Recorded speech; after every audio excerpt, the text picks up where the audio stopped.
Hey friends, George here. I wanted to share with you a little bit of the story behind my recent single, Scarred for Life. Now, I've always had diverse musical tastes and interests, and I was fortunate to have older siblings and cousins who turned me on to a wide variety of great music when I was a boy back in the late 60s and early 70s. My favorite bands of that era were, of course, the Beatles, the Rolling Stones, Herman's Hermits, and all the other bands of the British Invasion, as well as the Monkees.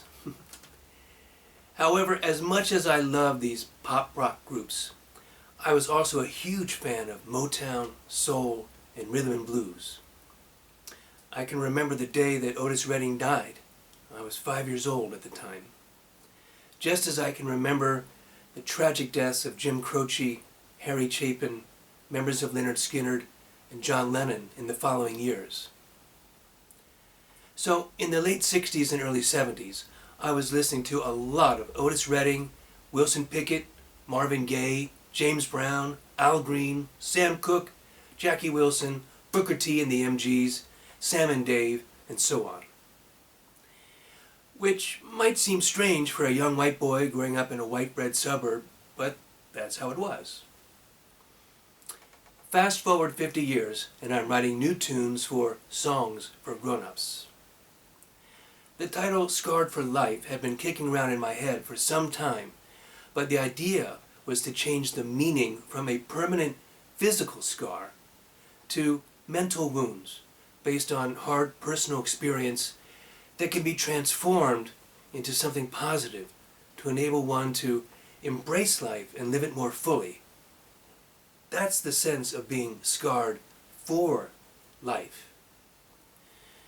So, despite the apparent depressing meaning of the title, it's actually a song with an uplifting and hopeful message about resilience and perseverance. And I knew the song was going to be a classic soul R&B tune in 6/8 time, my homage to the classic soul and R&B music I loved as a boy.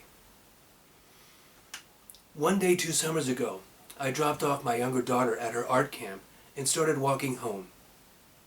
I do a lot of walking around Prague, and that's where I get many of my ideas. It was a fine, sunny day, and as I walked, I started tapping out a slow 6/8 rhythm. Then suddenly the melody started to come, and then the lyrics. Fortunately, I had my trusty Sony handheld device with me, as I always do. So every block or so, I would stop to hum or sing a line right there on the sidewalk. I got a lot of stares, but I didn't care. It's strange that such a dark song was written on such a bright day, but one should never assume that the setting of a songwriting session based on the vibe of the song produced. By the time I got home, most of the song was fully written, at least in my head. Now I just needed to pick up my guitar and figure out the chords I was hearing in my head. After a few tweaks and input from my songwriting mentors, voila! I had a song I could be proud of, and which I'm sure Otis Redding would also approve. Enjoy.